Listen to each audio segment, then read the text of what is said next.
Phone tapping కేసులో వాస్తవాలు బయటికి రావాలి అన్నారు బీజేపీ ఎంపీ కొండా విశ్వేశ్వరరెడ్డి. ఎవరి ఆదేశాలతో ప్రభాకర్ రావు ఫోన్ ట్యాపింగ్ చేయించారు అనే విషయం స్పష్టంగా తెలుస్తోంది. ఇదంతా కేసీఆర్, కేటీఆర్ చేయించిన పనులే అని ఆరోపించారు ఆయన.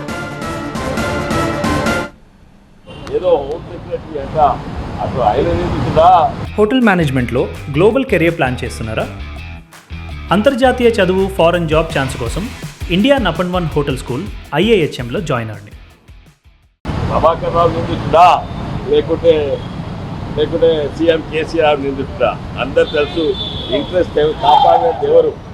ఇంట్రెస్ట్ కేసీఆర్ కుటుంబ పాలన కొనసాగాలని, అది మెయిన్ ఇంట్రెస్ట్. వీళ్ళు ఓన్లీ వాళ్ళ చెప్పాల్సిన పనిచేస్తున్నారు.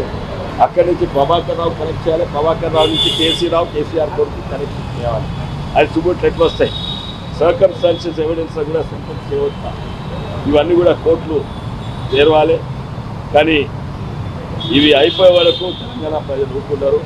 ఈ ఓడగొట్టింది దరిద్రమైతే తెలంగాణ నుంచి, ఈ కుటుంబ పాలన అయితే పోయింది తెలంగాణ నుంచి. కానీ వీళ్లకు నిజమైన రేపు కూడా ఇటువంటి జరగవద్దు. ముఖ్యంగా ఈ రీజనల్ పార్టీస్ వల్ల ఇట్లనే ఉంటాయి కుటుంబ పాలనలు. ఇట్లాంటి ముందు కూడా జరగొద్దని, ఇది వీళ్ళ కన్విక్షన్ వరకు, ఆ last connection of the last two links is very, very important.